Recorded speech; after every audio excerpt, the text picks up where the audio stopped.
Are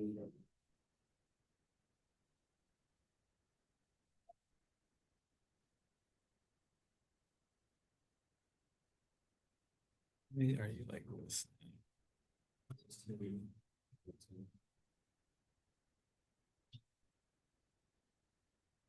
Oh, wow. So just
forgetting something. Oh, I know.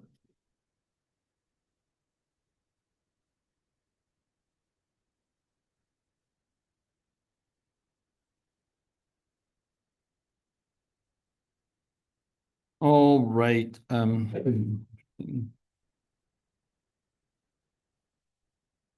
That's concerning. Okay, that's fine.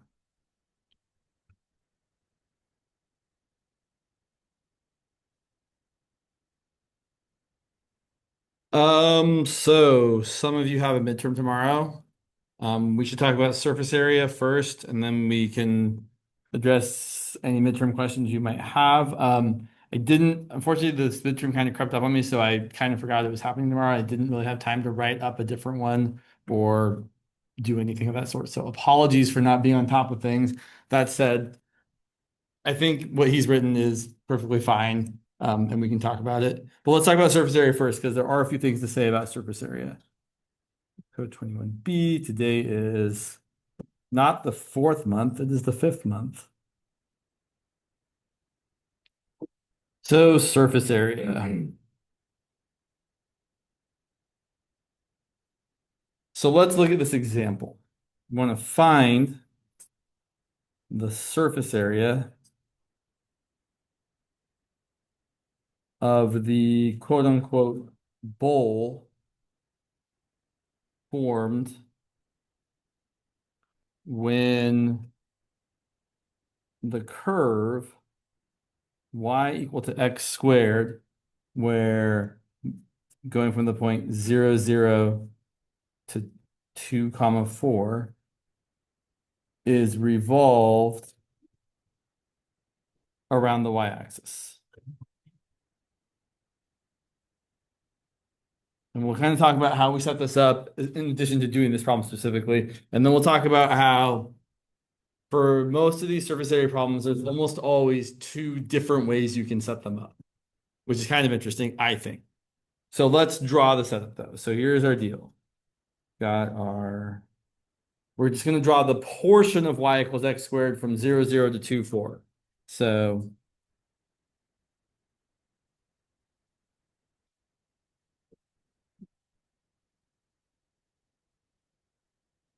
we're taking that arc length and we're revolving that arc length around the y-axis to get this bowl-shaped surface area.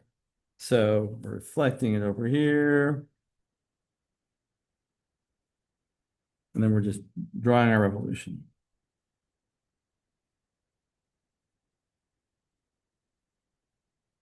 And it is just a surface, right? It's not like the solid. It's literally, we're calling it a bowl because it's like a metal bowl you could like serve salad in or something. So the idea here is that just like every time we found some sort of area or volume or length, we've taken a little section of it and then said we're going to add them all up. Same idea here. The little section we're going to take this time is we're going to take a small part of that arc length, a little ds, and think about revolving that all around the axis of rotation. And when we revolve that around, I like to say we get the shape of a rubber band. Not a perfect rubber band because it's got some kind of curvature on the side where a normal rubber band would just be straight, but we're going to kind of ignore that. So the question I really want to answer is, for this rubber band,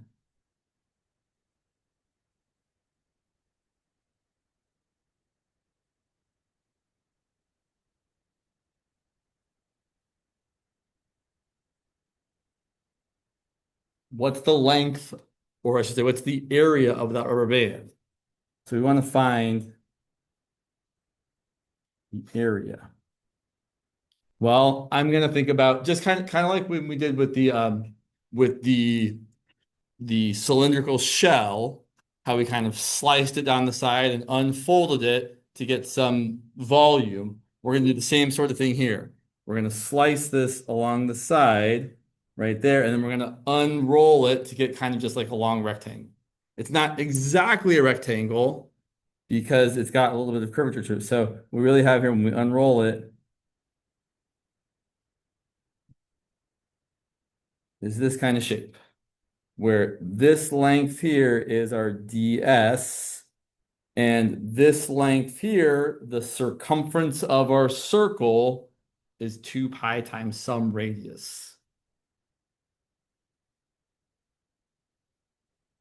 And that radius typically is just the distance from your axis of rotation. Now, that might seem not descriptive enough, but what I'm imagining here is I'm imagining that this little part here is located at a distance that is x away from the axis of rotation, being the y-axis. Let me rephrase. It is x away from the y-axis. The y-axis happens to be our axis of rotation for this problem.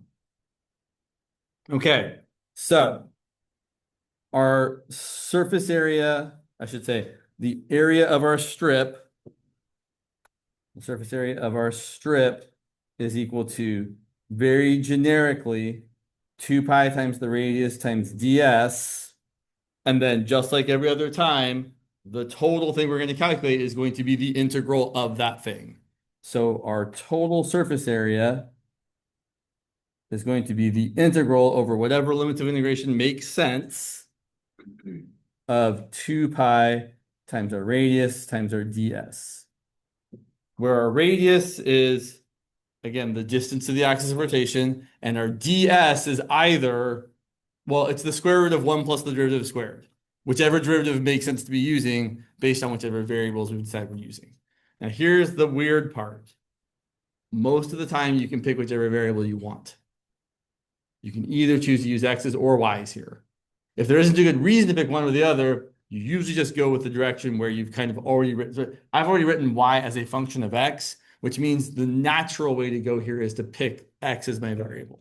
But we're going to do it both ways, just so you can see that both ways do work if it works. What do I mean by if it works? I mean, if it's something that you can actually integrate after you've set it up. A lot of these surface area problems get really ugly after you set them up, and they are very, very challenging or impossible to actually calculate. Not this one. So in this problem, we're going to say that our radius is just x, and our ds is the square root of 1 plus, 1 plus our derivative of our function with respect to x squared. Our function was y equals x squared. Our derivative is 2x. So putting it all together, our surface area is going to equal the integral, we'll worry about the limits of integration in a second, of 2 pi times our radius times our ds.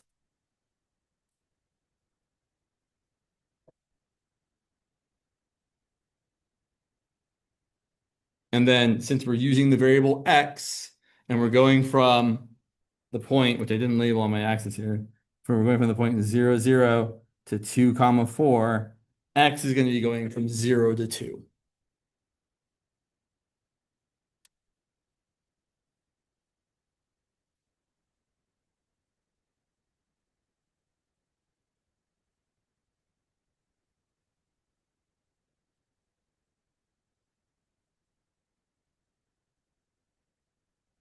So I'm labeling that as my radius, that's my circumference, 2 pi times my radius, and that's my ds, the length of that little arc strip. That's all the setup. The rest is just going to be calculating it. And this one is definitely not too terrible to calculate. So unless there's any questions about the setup, let's go ahead and calculate it. Or if there are questions, feel free to ask them. So a couple things, we're going to bring the 2 pi out in front. The x hangs out. Simplify the insides here. I get 1 plus 4x squared dx. And this is looking like a real good opportunity to do a u substitution. If we let u equal the insides, u is 1 plus 4x squared. My du is going to be 8x dx, and then 1/8 du is equal to x dx. So my x dx, that's going to play the role or get played by 1/8 du. And then the rest of that's going to be the square root of just u. So not too terrible.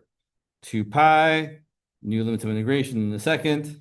I'm going to have the square root of u times 1/8 du. My new limits of integration are not the best.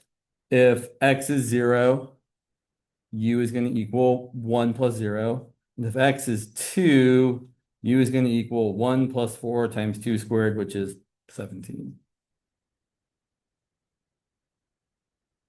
We continue on. 2 times 1/8 is 1/4 times pi. We're integrating u to the 1/2, and we're getting u to the 3/2 times 2/3.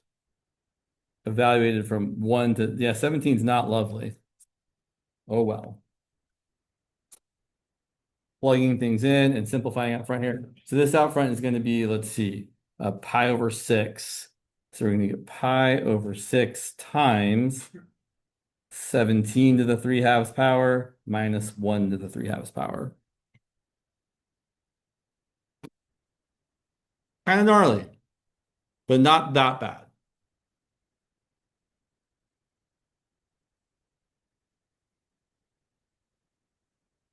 Any questions before we do it again using the other variable? Okay. So using y instead of x, here's what's going to happen. So we're going to draw the same, we're just going to think about the same picture again. I'll probably draw it. So same deal. The same little bit of curvature from 0, 0 to 2, 4. And again, we're thinking of this little kind of strip revolving around.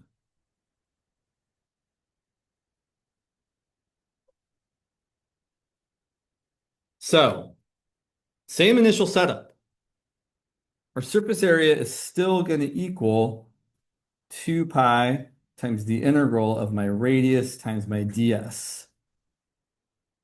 This function is still y equal to x squared, and my radius is still how far I am from the y-axis. So my radius is still, can be thought of as x. Okay. But now we said we wanted to use y's. So here's what's going to happen. Your book does something, I saw this in the book, I thought it was kind of funky, but your book does this. Your book writes it something like, I don't remember exactly what it was. They write it as like, I don't remember exactly what it was. I think they write it as like x times the square root of 1 plus, sure. I'm going to write it as dx dy squared dy. That is my ds as well, right? Either ds should be valid. Now this looks really kind of weird because I've got x's and y's. Well, what I need to do here is I need to write x as a function of y. So this y equals x squared, since I'm on the positive side of the x-axis, I can rewrite as x equal to the square root of y. So in this example, my radius isn't x, it's what x is equal to. This is going to be 2 pi times the integral of the square root of y times the square root of 1 plus the derivative of what x is equal to. So it's going to be the derivative of the square root of y squared. Still the same formula, but it's a little bit different. So when you're using what I think of as like the natural variable to use here, your radius is just x or whatever the variable is. But when you use kind of the less natural choice here, your radius isn't y, it's the x as a function of y. It's still x, but we're replacing x with what x is equal to. Kind of fun.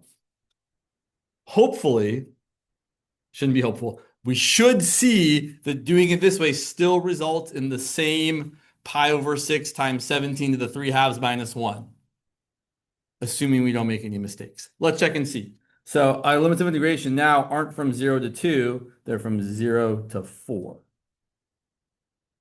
So let's simplify this and see what happens. So 2 pi integral from 0 to 4 square root of y times the square root of 1 plus the derivative of the square root of y is 1 over 2 root y, and then we're squaring that. Now, the nice thing about square root times the square root is you can multiply the arguments together. So we should rewrite this as 2 pi times the integral from 0 to 4 of the square root of y times this thing simplified, which is going to be 1 plus 1 over 4y. Let's distribute. Get 2 pi integral from 0 to 4. Y times 1 is y. Y times 1 over 4y is just 1/4. Instead of writing the square root, let's say it's raised to the 1/2 power. Personally, I think we can skip the u sub here. If you integrate y plus 1/4 to the 1/2, you're going to get y plus 1/4 to the 3 halves times 2/3. You could do the u sub and let u equal y plus 1/4, but that's not really going to change anything. I mean, except for the values. So we're going to get 2 pi times y plus 1/4 to the 3 halves times 2/3. And then we're evaluating from 0 to 4. So let's see, we've got 4 pi over 3 out front. It's looking bad. Not really, though. And then we've got times 4 plus 1/4 is 17/4 to the 3 halves power. Minus 0 plus 1/4 is 1/4 to the 3 halves power. We're so close, even though it might not look like we are. But I'll point out that 4 to the 3 halves power is 2 cubed, which is 8.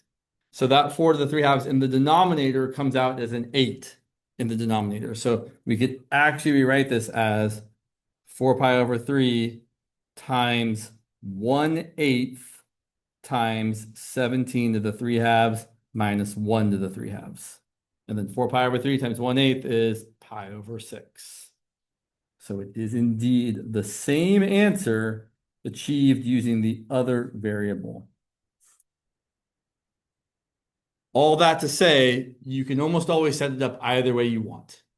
But usually, the smart way to go is to, whatever way they've written your function, if they've written y as a function of x, use x. If they've written x as a function of y, use y. And then depending on which axis you're going around, if you're going around the vertical axis, your radius is x, or what x is equal to as a function of y. If you're going around if you're going on the x-axis, your radius is y, or whatever y is equal to as a function of x. Yes. So I said that x is equal to the square root of y, and dx dy is just the derivative of that. So if my function is y to the 1/2, and I did kind of skip the steps there. my derivative is going to be 1/2 y to the negative 1/2, which I prefer to write as 1 over 2 times the square root of y. That's where that's coming from. So right here, this says the square root of y, derivative of the square root of y squared. Sorry, that's not super clear there. That's a derivative of my function, and then we're squaring it. Derivative first, squaring second. Other questions about this lovely process before we look at maybe one or two more examples? Okay. So in fact, let's go ahead and go oh yeah, question, sorry. No worries. This one, but during the when use X. Uh-huh. For ability, it was for like 0 and 2. Yeah. Yes. And then 1 and 17. How do we get over 0? Right. So if you look back at the picture, or if you look back at the way the problem was phrased, we want the arc length that's on for the curve y equals x squared starting at the point 0, 0 and ending at the point 2, 4. So if it's x limits of integration, x is going from 0 to 2. If it's y limits of integration, y is going from 0 to 4. That's how we're getting it.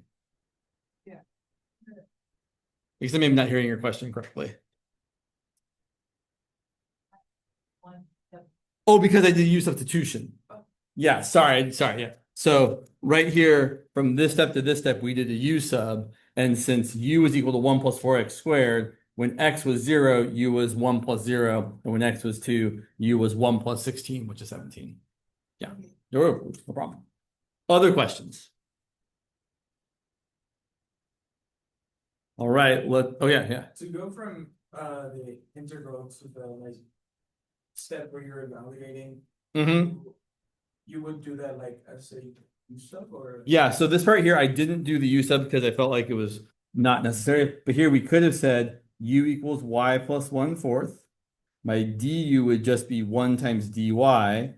And then I could rewrite my integral as, yeah, I'm gonna fit it in up here. Sorry, I know it's kind of wonky. It'd be the integral, it'd be 2 pi times the integral of u to the 1/2 du, and then instead of 0 and 4, my limits of integration would be 0 plus 1/4 and 4 plus 1/4, which is 17/4.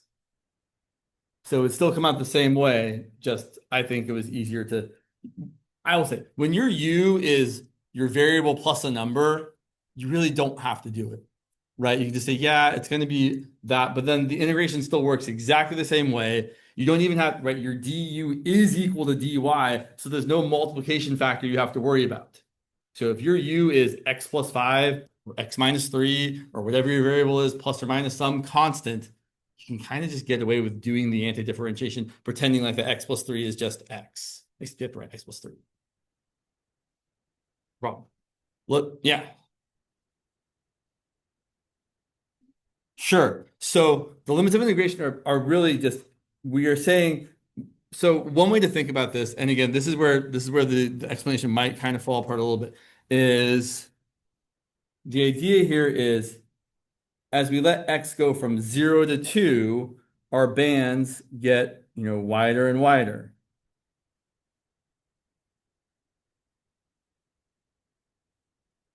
Right, so those are all of our rubber bands whose areas we're adding up who have very, very, very, very tiny thickness. Or we could say in the same way as if we start at a low of y equals 0 and then go up, up, up to y equals 4, our bands still do the same thing. So it's really, really, really just based on they told us what they were. Now, I could have phrased the problem slightly differently. I could have, instead of saying from 0, 0 to 2, 4, I could have said where x goes from 0 to 2. And then if we had decided to change it to in terms of y, we would have had to find the corresponding y values using the fact that the curve is y equals x squared. So if x is 0, y is 0, and if x is 2, y is 4. So whenever we're changing our integral to a different variable, we have to think about what the corresponding limits of integration are. And that's true regardless of what we're doing, whether it's, area, volume, or arc length. If you're using a different variable, you better think about how your limits of integration are changing based on the new variable. And you can just set that down if you're all done with it. Okay, so let's do this same region, but now revolved around the x-axis. I should say the same arc length revolved around the x-axis. And we're going to do it both ways again. I think this one ends up being one that is really practically impossible to integrate, if not actually impossible. That's okay. Sometimes on your exam, you just get to set up the problem and don't evaluate the integral problem. So a good reminder to make sure you read the questions very carefully so that you aren't finding an integral when you've only been asked to set it up. So now we're going to take the same region, y equals x squared, from 0, 0 to 2, 4. But now we're revolving around the x-axis.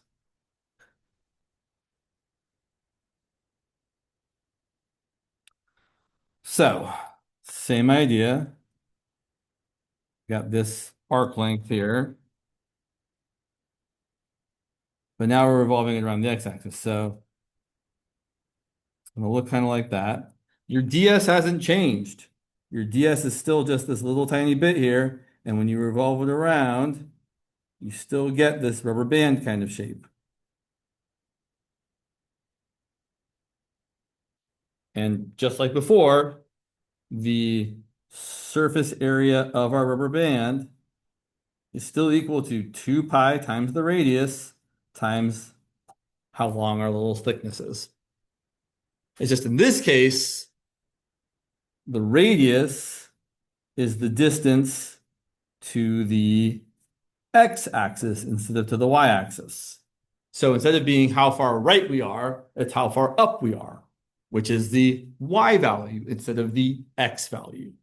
So I would say, right, my radius here is just y, how high we are.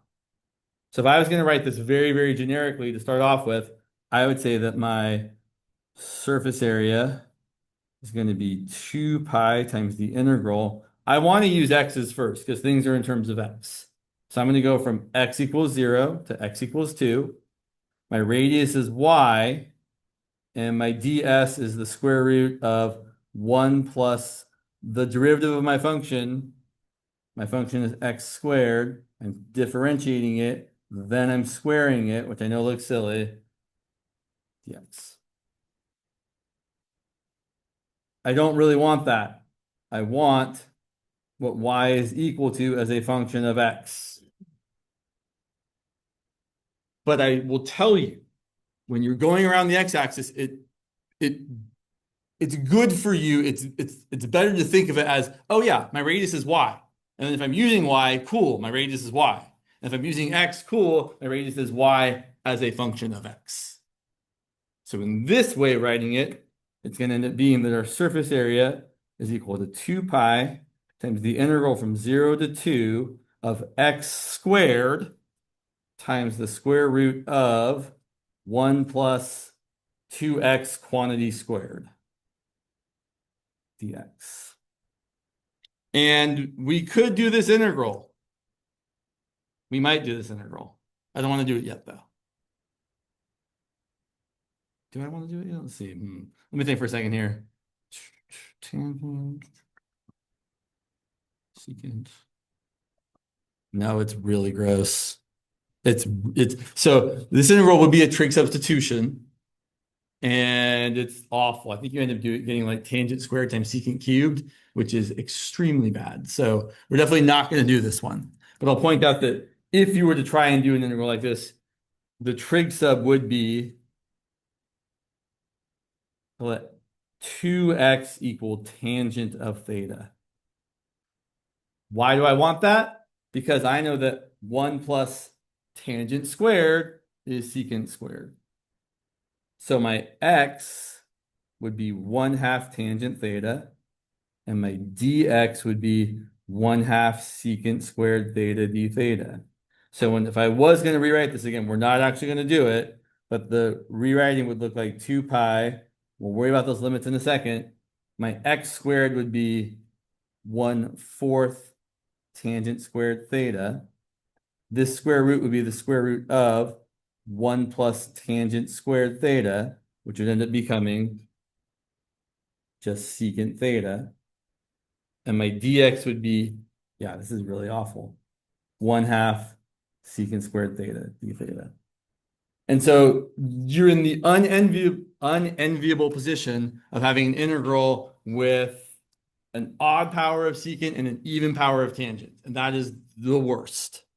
That's where you have to, this one is extra. No, we should definitely, I'm trying to convince myself more than anyone else that we are not going to do this integral because it is really, really heinous and it's not worth you seeing because you're never going to see this on a test. So that said, one could do this integral. It's just awful. Let's set it up the other way. So same deal.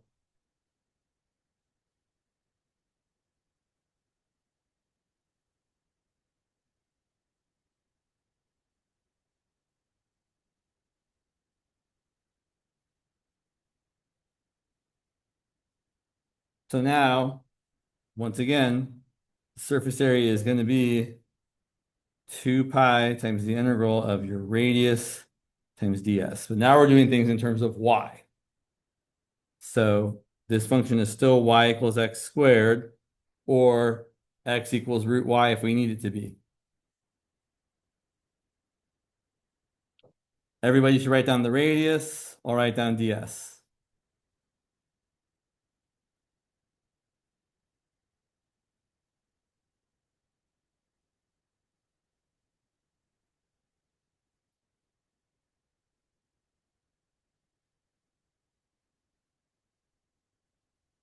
And the radius should have been super, super straightforward. The radius is just y. Because we're going around the x-axis. And we want things in terms of y. It was y in the previous problem. We just wrote y equal to x squared. And then there's really nothing else to do here except to simplify this a little bit if we wanted to. This is 2, oh, and then the limits of integration should be y equals 0 to y equals 4. So that's 2 pi integral from 0 to 4. You got y times the square root of 1 plus, again, the square root of y is 1 over 2 root y. This becomes 1 over 4y because our derivative of square root of y is 1/2 y to the negative 1/2, which is 1 over 2 root y. And if you square it, you get 1 over 4y. And this almost looks like it's innocuous enough that you could do it. It is not.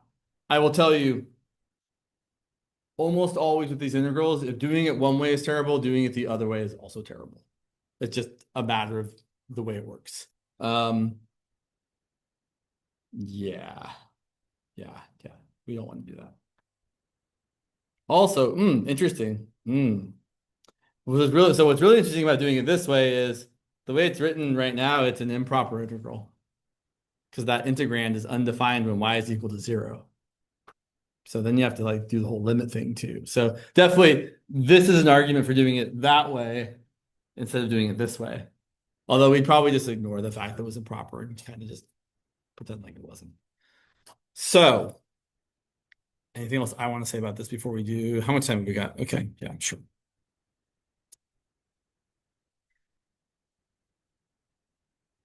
Surface area.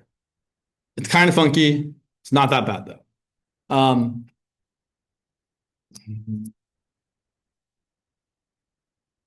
If I was going to ask a surface area question on an exam, I would want one that was doable.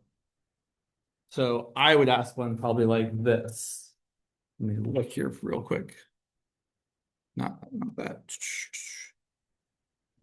Yeah, let's look at that. Okay, so this is going to seem kind of awful for a minute, but it's going to be fine. So let's find the surface area of the surface generated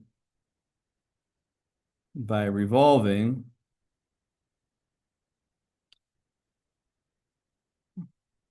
x equal to 1/3 y to the 3 halves minus y to the 1/2 where y is between 1 and 3 about the y-axis.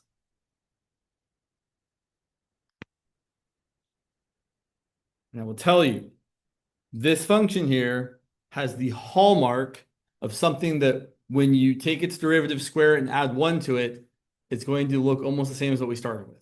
It's going to be that thing where the negative 1/2 gets 1 added to it, becomes a positive 1/2, and the whole thing factors back out almost exactly the same way you started with. So let me show you what I'm saying.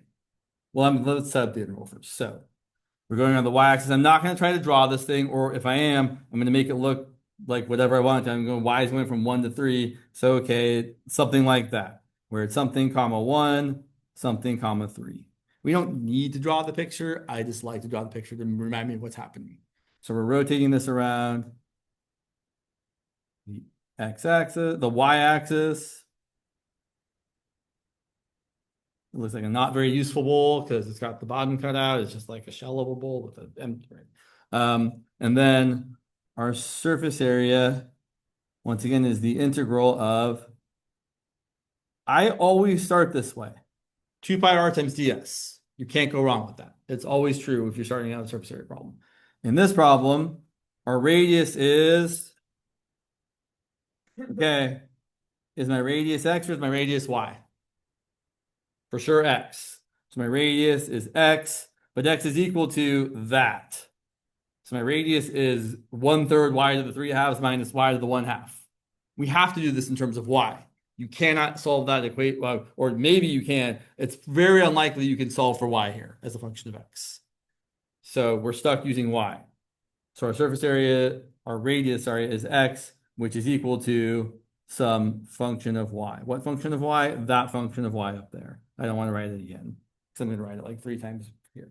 So then our surface area is going to equal 2 pi times our radius, which is gross, 1/3 y to the 3/2 minus y to the 1/2 times the square root of 1 plus dx dy squared.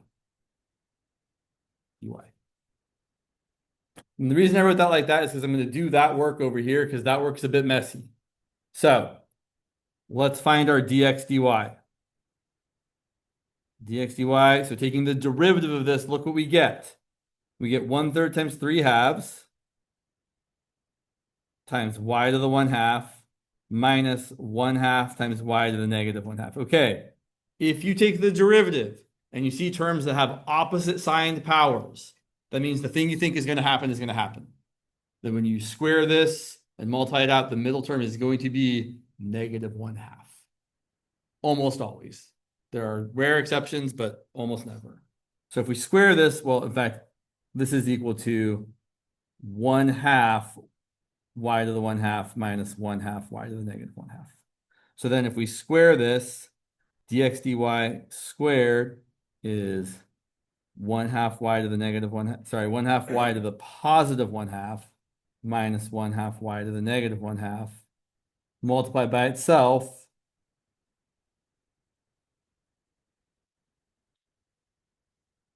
Here's what we get.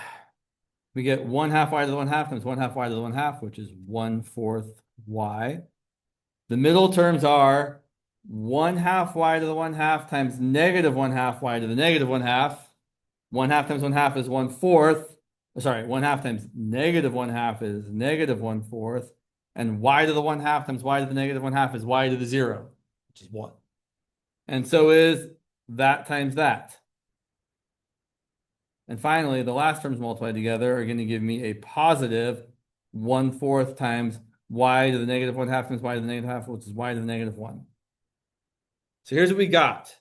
Our dx dy squared is equal to 1/4 y minus 1/2 plus 1/4 y to the negative 1. And here's where the magic happens. When you add 1 to that, the only thing that changes is the middle term changes from negative 1/2 to positive 1/2. And then the whole thing factors back exactly the same way, except instead of a minus sign in the middle, it's the opposite sign. It's a plus sign. So 1 plus dx dy squared is equal to 1/4 y plus 1/2 plus 1/4 y to the negative 1, which then factors as 1/2 y to the 1/2 plus 1/2 y to the negative 1/2 squared. So it kind of feels like you do a whole lot of work to get back to almost the same place you started. Yeah. Isn't Yeah, exactly. That's written right there. That's your perfect square. Your 1/2 y to the 1/2 plus 1/2 y to the negative 1/2 squared. So then that's going to go in the square root. You're going to square root it, and you're going to get just 1/2 y to the 1/2 plus 1/2 y to the negative 1/2. So here's where we're going to get to.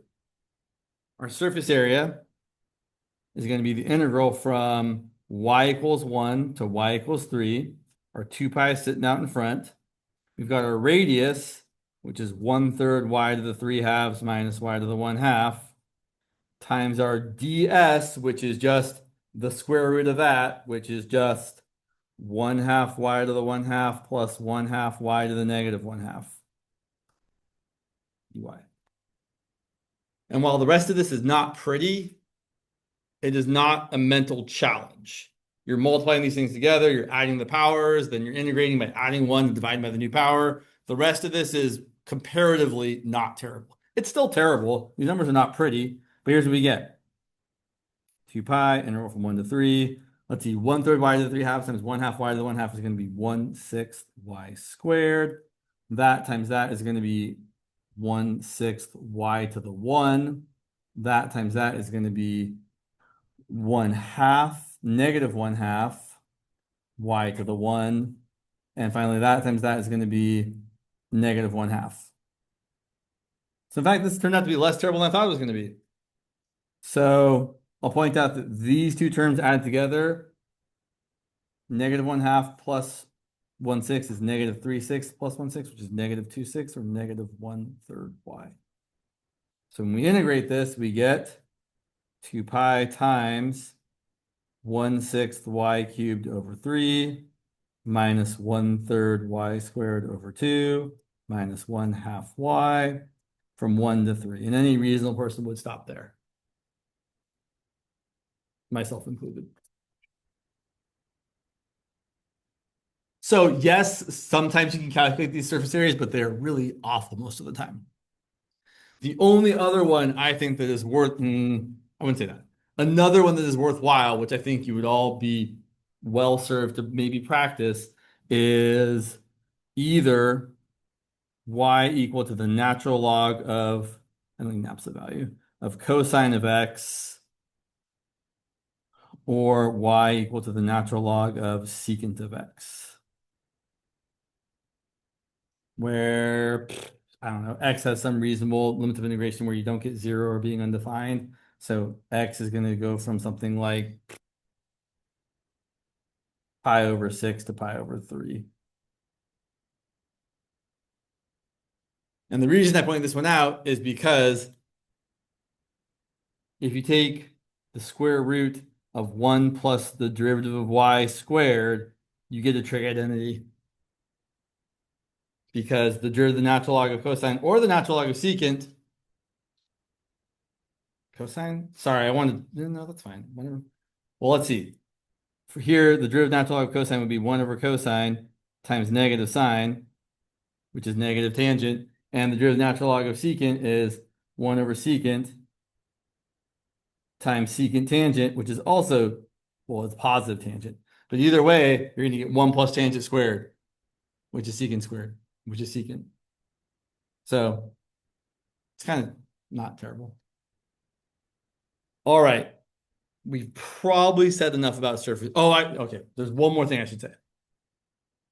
Your axis of rotation could be a different axis, right? It could be, it's mostly usually the x-axis or the y-axis, but you could revolve around any other vertical or horizontal axis. So we'll say one more thing. If we want, let's just set up one more. Let's say we want to set up, but not evaluate the integral for the surface area of the surface generated by revolving the curve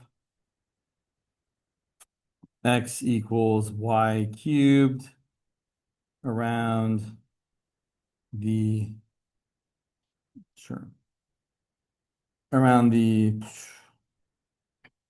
line x equal to -3 for and this is from say 1, 1 to 8, 2. So here's what we're looking at.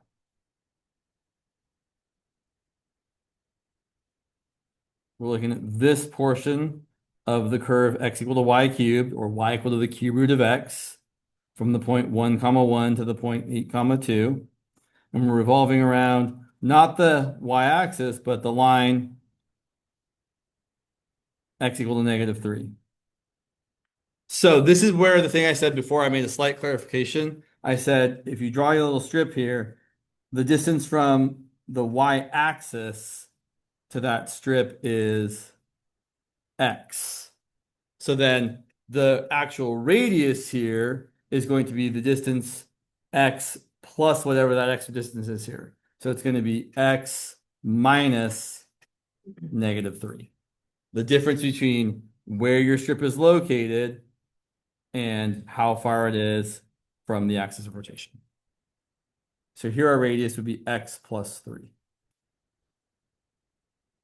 But since we're doing it in terms of y, our radius is going to be y cubed plus 3.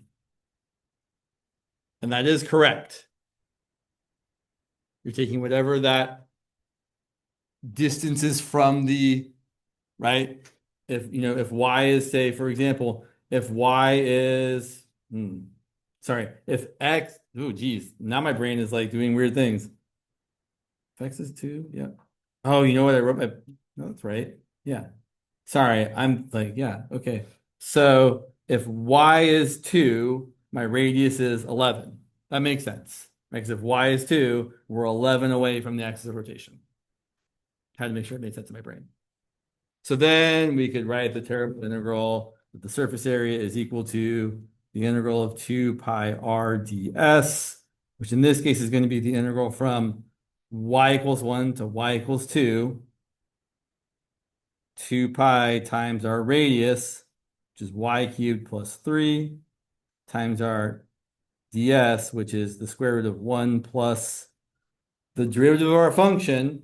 So we've got x as a function of y, so it's going to be the derivative of y cubed squared.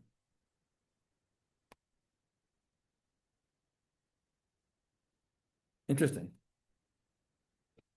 And if there wasn't that plus 3 there, we could totally do this one. So there wasn't that plus 3, it'd be a nice u substitution.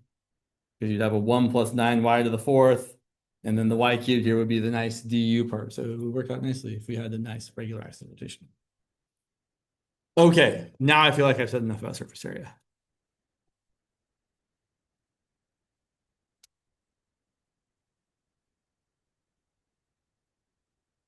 Are there any questions about surface area that you would like to ask? It's totally fine if the answer is no.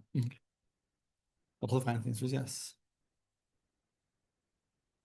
And that probably took more time than I meant for it to, but surface area is gonna be a little weird. So let me ask everybody, or I should say, for those of you that have an exam tomorrow, are there any questions about the practice midterm that he posted? Everything's super clear, straightforward. Question, yeah.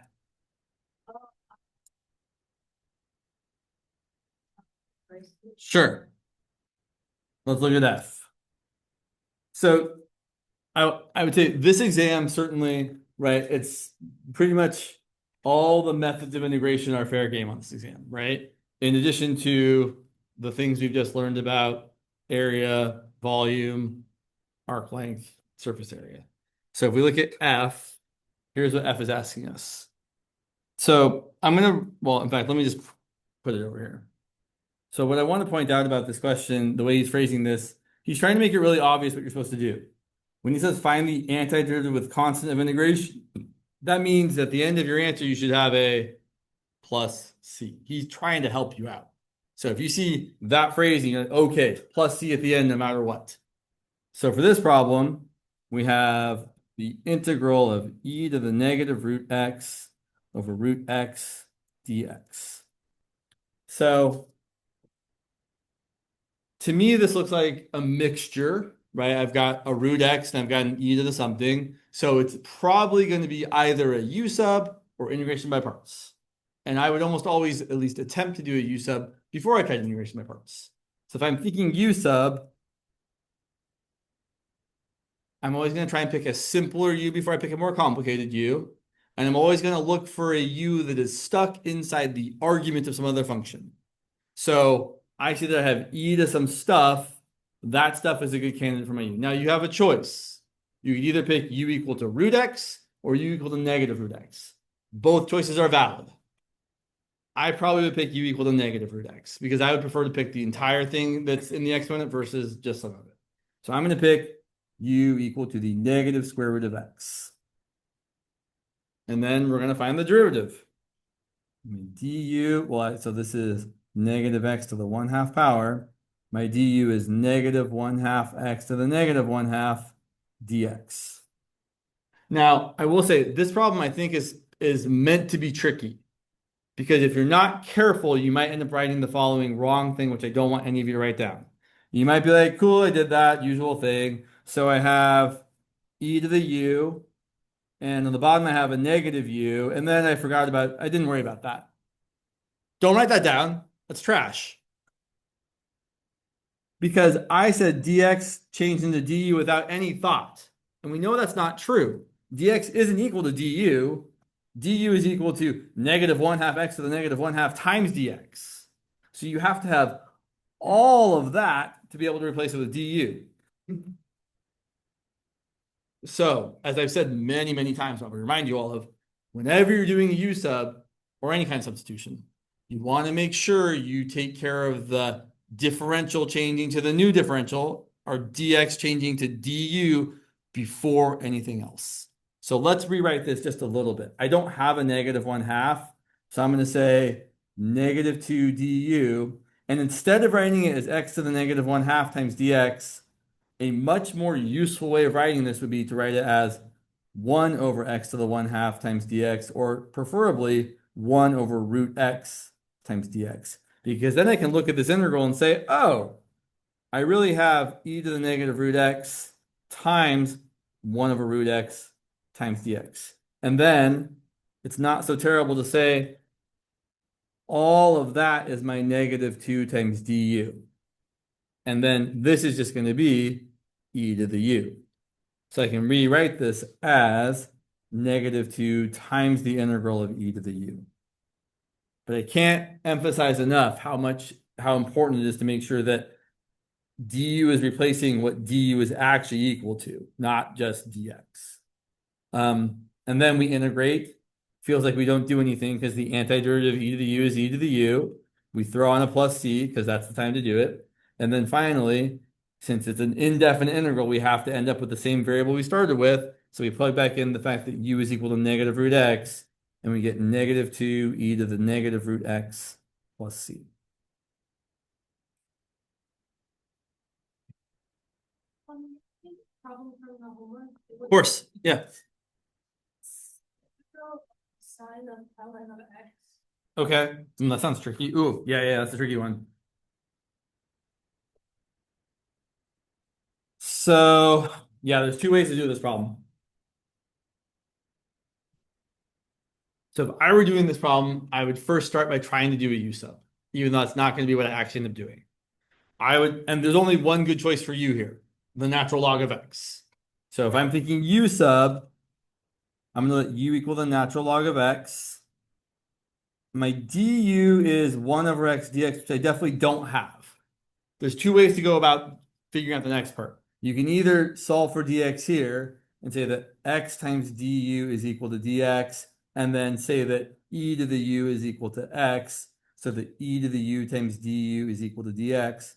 Or you can say that x is equal to e to the u and then differentiate both sides and say that e to the u times du, right? The derivative of e to the u is e to the u du is equal to 1 times dx. Either way, you get the same thing. So then if we rewrite this in terms of u, you're going to get sine of u times e to the u du. And then we cry a little bit because we recognize that this is one of those integrals where it's sine or cosine times e to the something, where you have to do integration by parts twice, and then you end up with the same integral you started with. You add it back over to the other side, divide both sides by 2, and then that's your answer. If you see that's going to happen after you've done a u sub, what I would recommend doing is the following. Go back to your original choice, and instead of doing a u sub, start with integration by parts, which I know sounds weird, but it works. So now, if we do integration by parts here, you have 0 choices, meaning everything is already decided for you. There is only one thing u can be if you're going to have u multiplied by dv equal to the whole thing. I can't pick u equal to sine and dv equal to natural log. Those aren't multiplied together. It's sine of natural log of x. So we can say if we're doing integration by parts, our u is going to equal sine of natural log of x, and our dv is going to be dx. Our du is going to be gross cosine of natural log of x times the derivative of natural log of x. And our v is going to be x. But here's the good news. When you multiply these together, right, for the integral of v du, the x times 1 over x will cancel out, and you'll be left with essentially the same sort of integral we already had before.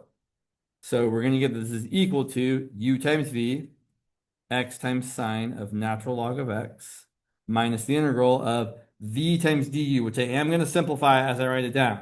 So x times cosine of natural log of x times 1 over x is just going to be cosine of natural log of x dx. And then we can make the same sort of choice we just made. We're going to do integration by parts again, but now u is going to equal cosine of natural log of x. My dv is once again going to be dx. My du is going to be negative sine of natural log of x times 1 over x dx. And my v is going to be x. So then, when I write this out again, I get x times sine of natural log of x minus my new uv, which is x cosine of natural log of x, minus the integral of v du. Again, the x's will cancel, and I'll get negative sine of natural log of x dx. Writing out the whole equation and distributing the minus signs, I get on the left-hand side the integral of sine of natural log of x equal to x sine of natural log of x minus x cosine of natural log of x minus a minus is minus the integral of sine of natural log of x dx. And then to make a long story short, you're going to add that to both sides and divide both sides by 2. So you'll have 2 times the integral of sine of natural log of x dx equal to x sine of natural log of x minus x cosine of natural log of x. And finally, divide both sides by 2, get that the integral of sine of natural log of x dx is equal to 1/2 x sine of natural log of x minus x cosine of natural log of x plus c.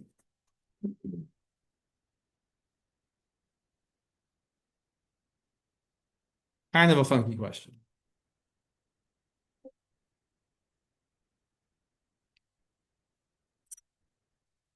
Does he, you get a sheet of notes and but he doesn't, so on the practice exam, doesn't he like give you like a whole page of formulas? That Let me remind myself what it looks like here. He doesn't give us any of the identities. Sure. Oh, where'd you go? There we are. So let's see. So he gives you all those integrals. He gives you a lot. I mean, but those are all the integrals we were supposed to kind of already know because they're just derivatives in reverse. Oh, there's something in the chat too. Someone asked, would it be the same concept of, oh, sorry. Oh, yeah. So someone was asking 10 minutes ago if we had like a different axis of revolution, but in the y direction instead. Yeah, it'd be exactly the same idea if you were doing it around y equals something. Except your radius would be y instead of x. But to answer your question, so here's what or at least here's what I think you're given.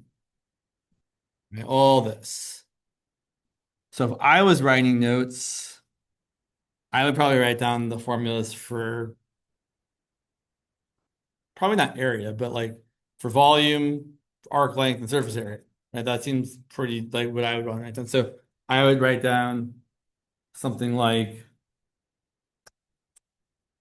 I had to write down notes for this, I would say something like, well, volume, we have the disk method. Volume equals the integral of pi times your radius squared, d whatever. You have the washer method.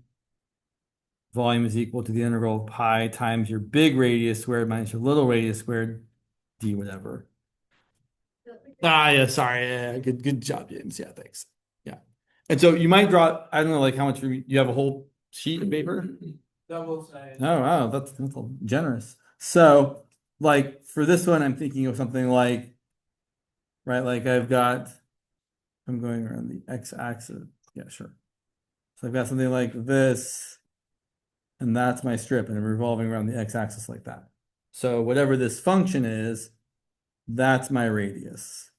Whereas with the washer method, my region isn't flush with my axis of rotation. So I'm thinking of something more like this.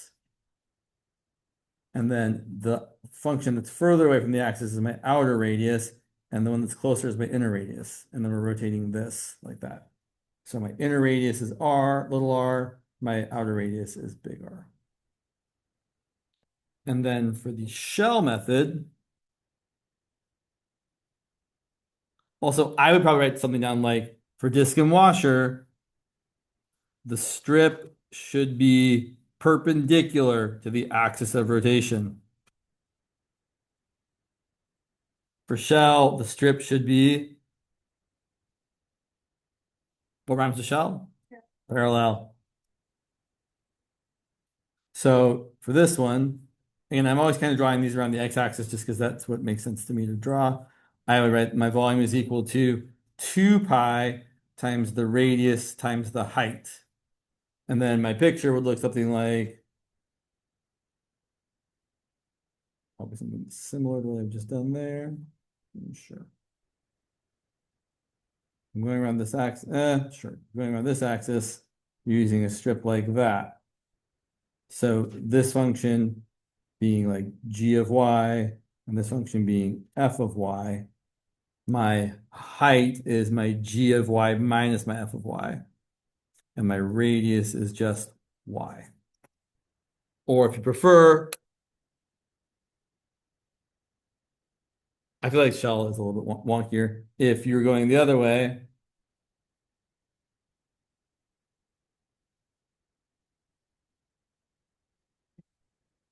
if we're going on the y-axis, then we use a vertical strip. And I'm going to call my top function h of x and my bottom function k of x. And then my volume is still the integral of 2 pi times my radius times my height times d. Oh, that should have been a dy up here. Sorry. Apologies. Dy for a horizontal strip, dx for a vertical strip. And then my radius here is x, and my height is my top function minus my bottom function. So those are probably the things I would be thinking of as far as volume. And then I'd probably also throw in the arc length and the surface area formulas. So, right, arc length.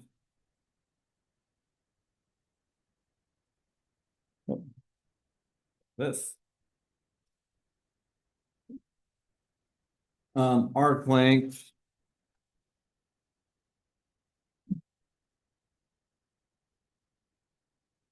S is just equal to the integral. I know this seems very generic. I don't think it's bad to write. And then we know that ds is either equal to the square root of 1 plus the derivative as a function of x squared, or ds is equal to the square root of 1 plus the derivative as a function of y squared. And then also I like to think of that because then my surface area formula, surface area. So we're going around the x-axis, and we have y as a function of x. Then our surface area is going to be the the integral of 2 pi r ds, which could either be 2 pi times f of x times the square root of 1 plus my derivative squared, or if I'm doing it in terms of y, 2 pi times y times the square root of 1 plus the derivative of y, sorry, the derivative of x with, yeah, dx dy squared y.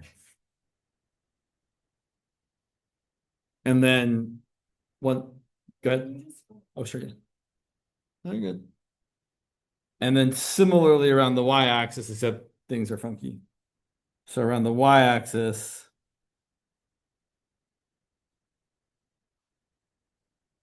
I'd have the integral of 2 pi times, so around the y-axis, x is my radius, so it'd be x times the square root of 1 plus f prime of x squared dx, or the integral of 2 pi times whatever y is as a,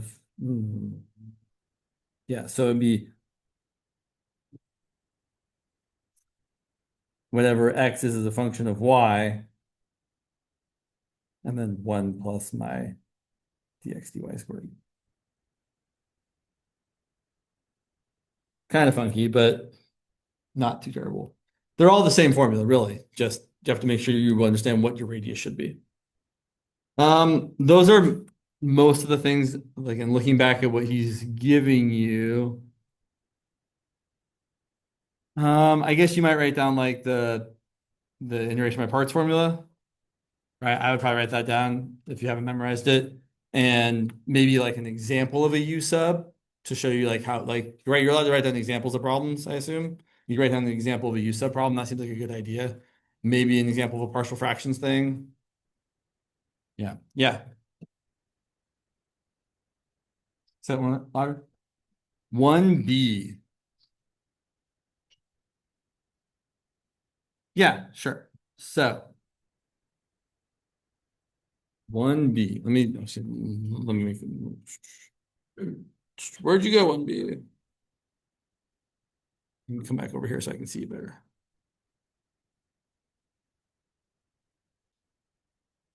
Okay, so B says we want to find, so, and again, he's trying to be very obvious again. It says find the number, meaning it's a definite integral. So you should be getting some value at the end.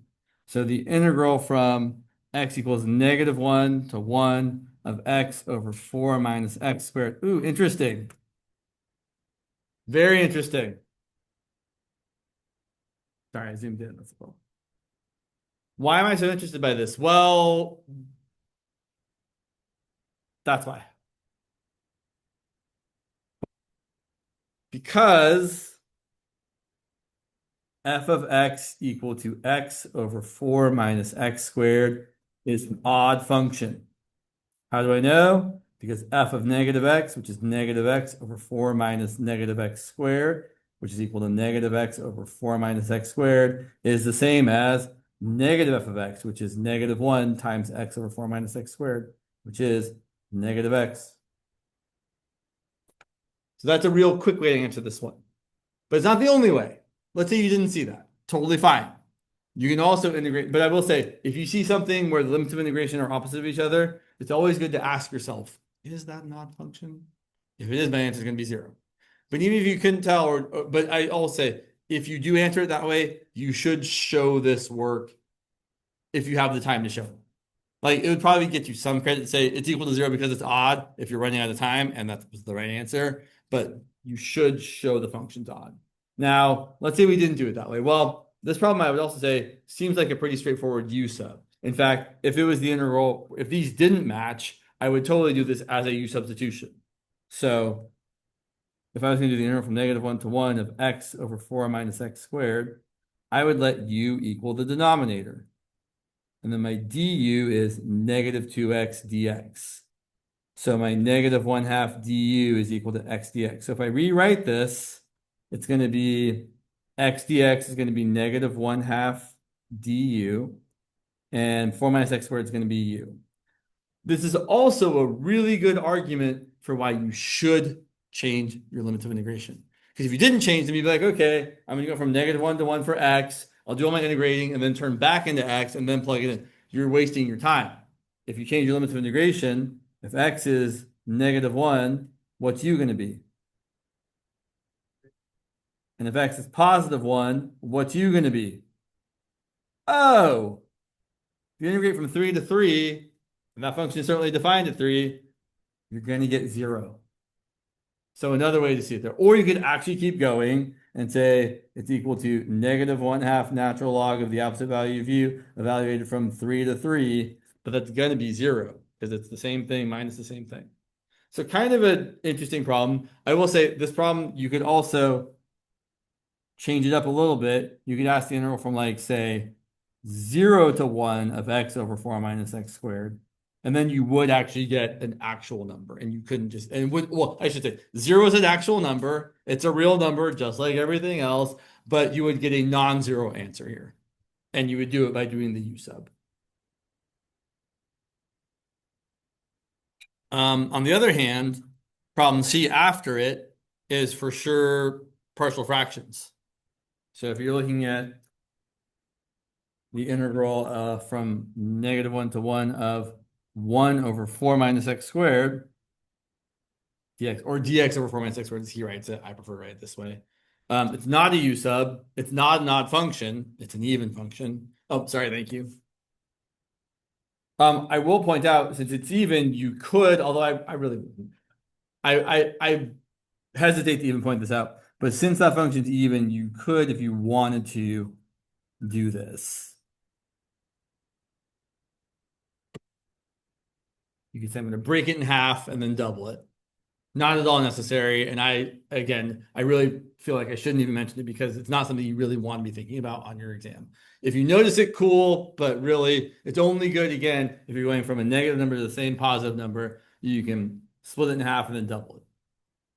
Because 1 over 4 minus x squared is an even function. But let's not do that.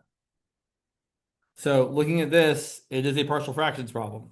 1 over 4 minus x squared is 1 over 2 minus x times 2 plus x, which we can then think of as a over 2 minus x plus b over 2 plus x. Multiply both sides by the common denominator, so we're going to end up getting 1 on the left equals a times 2 plus x plus b times 2 minus x. And then I would always recommend picking the convenient values method. I'm going to let x equal, say, 2 and get 1 equal to a times 4 plus b times 0. So a is equal to 1/4. Similarly, if we let x equal -2, we're going to get 1 equal to a times 0 plus b times 2 plus 2 is b times 4. So we're also going to get b equal to 1/4. So then we're going to rewrite our integral as the integral from -1 to 1, instead of 1 over 4 minus x squared, it's going to be 1/4 over 2 minus x plus 1/4 over 2 plus x. Now, I don't think you need to do a u sub here either, although you certainly can. The integral of 1/4 over 2 minus x is going to be 1/4 times the integral of 1 over 2 minus x is the natural log of the opposite value of 2 minus x divided by -1. Because of the u sub that we would have done, we would have let u equal 2 minus x. Our du would have been negative dx. So negative du would equal dx. So that's going to change the sign. Yeah. Okay. That's what's next. Uh-huh. Now, more generally, I would just point out, if you do the integral of, like, say, 1 over 3 plus 4x, that's going to be the natural log of the opposite value of 3 plus 4x divided by what? Exactly. Because the chain rule would make you multiply by 4 when you differentiate it. Just like here, the chain rule would make you multiply by -1 when you differentiate it. This one's easier. It's just 1/4 natural log of the opposite value of 2 plus x. Nothing special, because the derivative of x is just 1. And then finally, we evaluate from -1 to 1.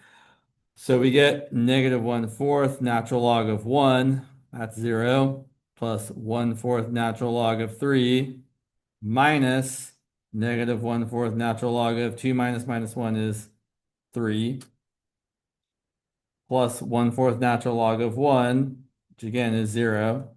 Simplifying, we get 1/4 plus 1/4, so we get 2/4 natural log of 3. How exciting. Problem right after this have like a integral that ends up being like tan x. Okay. So you think that like. You mean the one? So which one? I'm not sure. I know like.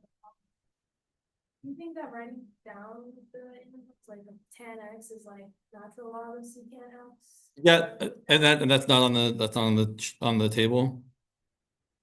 No, it's not. Yeah, it's probably worthwhile to also add to your notes.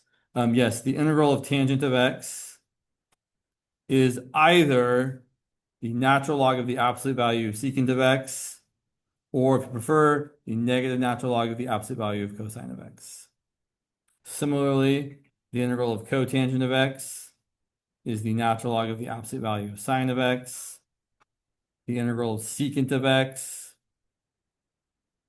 is the natural log of the absolute value of secant of x plus tangent of x. And the integral of cosecant of x is the natural log of the absolute value of cosecant of x minus cotangent of x. Or the negative natural log of the absolute value of cosecant of x plus cotangent of x. Having those on there is probably also a good idea. They could come up. What else is on your mind? Could we maybe like do a quick run through to like when we're given an integral tomorrow, what to look out to kind of not waste time, like not knowing what, or like what? I mean, that's kind of a big question because really, I mean, that's what we've been spending most of the quarter doing. Is like when you see this kind of thing, based on what you see, what should you try? So I would say, I would always, if I'm trying to do an integral, what's the first thing I'm looking for? U substitution. Is there a U sub I can do? Great. If not, then I move on. Is it a mixture, right? Do you have a trig function times an e to the x or a natural log of x times x to a power? Probably going to be integration by parts. But if it's not one of those two things, then I start going to my methods of later resort. If it's something that's a rational function, I'm thinking I'm thinking probably partial fractions. If I have a square root and a 1 plus x squared or a 1 minus x squared or an x squared minus 1 or a 4 minus x squared or an x squared minus 9 or a 9 or a 16 plus, I'm thinking trig substitution if a u sub wasn't already available to me, right? Definitely, you shouldn't be doing a trig substitution if that's your integral. You'd regret it. That's definitely a u sub problem. I mean, it's also a trig sub problem, but trig sub is a method of later resort. You don't use it unless you have to. And then, sorry, trying to think. There's one other thing there. Oh, and then there's u sub with a back sub. If you've run out of options, go back to u substitution. Be like, well, pick a u, and even though the du isn't there, try to solve for x and then find dx that way, and then throw that into your integral. It's not lovely, but it works. Did you have a question? Sure. Which one was question 2? I don't really understand. Sorry, I keep. Question 2. Okay, I don't think we have enough time to do that, but we'll see what we can say. And what was your question back there in the middle?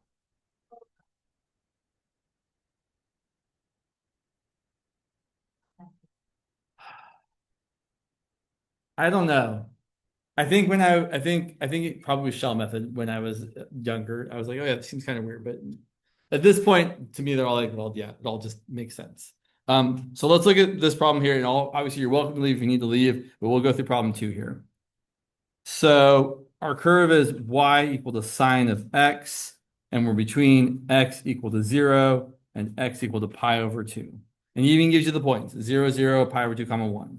So we're looking at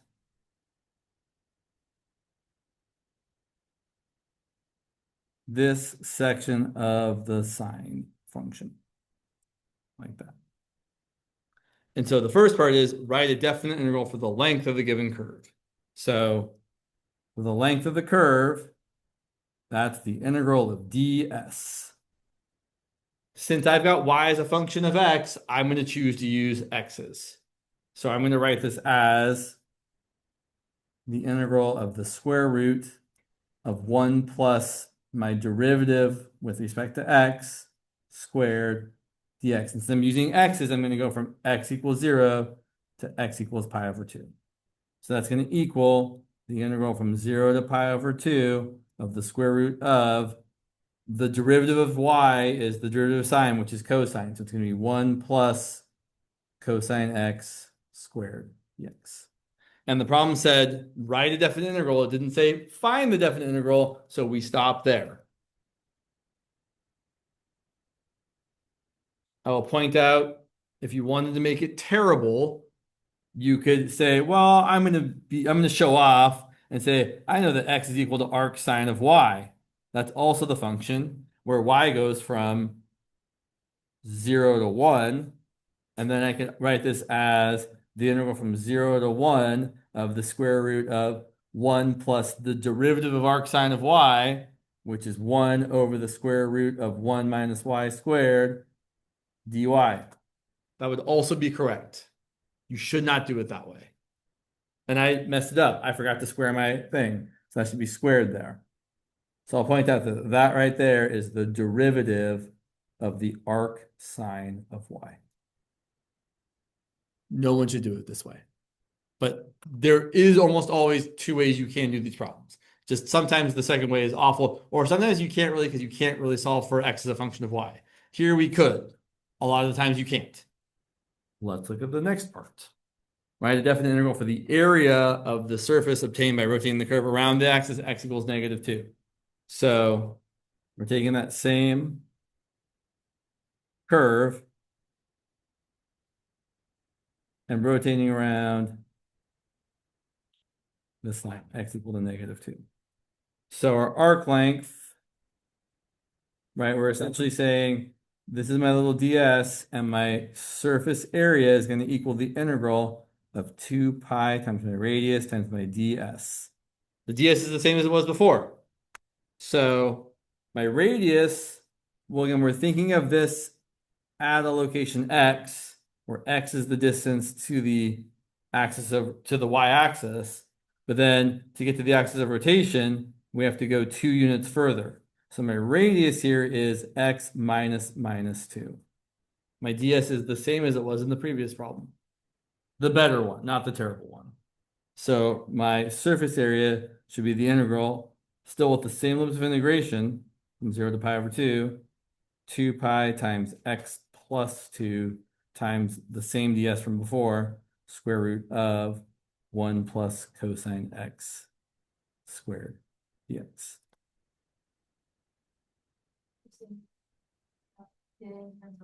Really? Why would you do that? Interesting. I'm curious now.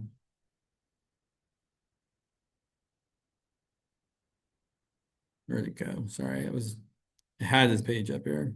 I'm just wondering about why would you do it that way? I mean, it's certainly fine to, but let's take a look. Sorry, one moment. I should bookmark his webpage, but for some reason I haven't, so I just keep going back to Canvas.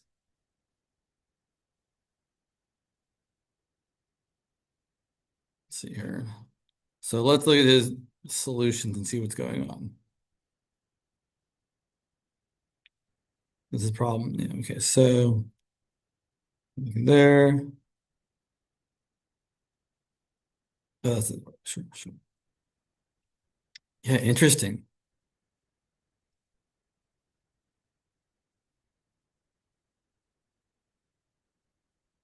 I mean, he's not. So I would say his solution is correct, except that he says we need to write y as x as a function of y. You don't have to do it that way.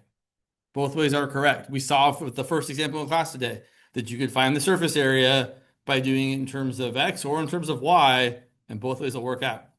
We got the same answer.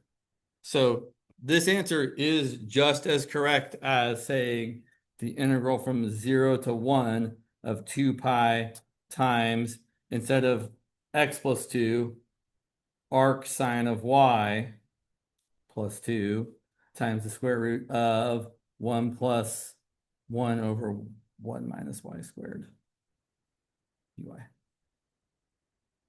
They're both correct. And I have to imagine he knows they're both correct. So I would think you could do it either way, but it does seem strange to me that he would write the answer that way and not the other way. I don't know why. And then finally, the third part here, to find what's the question here for this third part? Sorry, I keep losing my spot.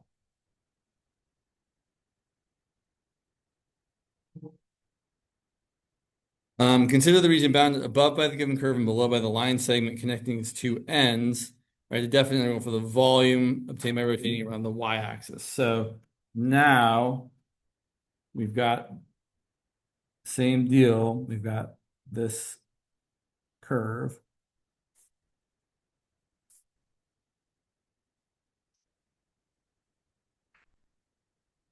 And then we've also got that. And we're going around the y-axis. So you have a choice. You could either use shells or discs. Sorry, washers. I don't want to change to a function of y, so I'm going to use what kind of strip? If I want to use x's, I want to pick my variable, not my method. If I want to pick my variable to be x, what kind of strip do I have to use? Vertical or horizontal? Gotta be vertical. But then since I'm parallel to my axis of rotation, I am now forced to use the shell method because I've decided I want to use x. It's fine. So then my volume is going to be, using the shell method, 2 pi integral of my radius times my height times my dx. X is going from 0 to pi over 2. My radius is just x. My height is the top function minus the bottom function. So that's going to be the sine function minus the line. And the equation of that line is annoying. It's y equals some slope times x, where your slope is the rise, which is 1 minus 0 over the run, which is pi over 2 minus 0. So it's 2 over pi times x. Yeah, that's annoying. Dx. Is that what he did, or did he do it the other way? Yep, you did it that way. Cool. That's the right way to do it. I mean, the other way is also right, but this is the better way to do it. So yeah, I couldn't speak to why he did the second part the opposite way when you totally could do it still using X, but both ways should be correct. All right, we're well out of time. Good luck on your exam tomorrow. I hope it goes well. Remember to read the questions slowly and carefully and make sure you're answering what is being asked. Don't do too much, do just enough. And sleep well.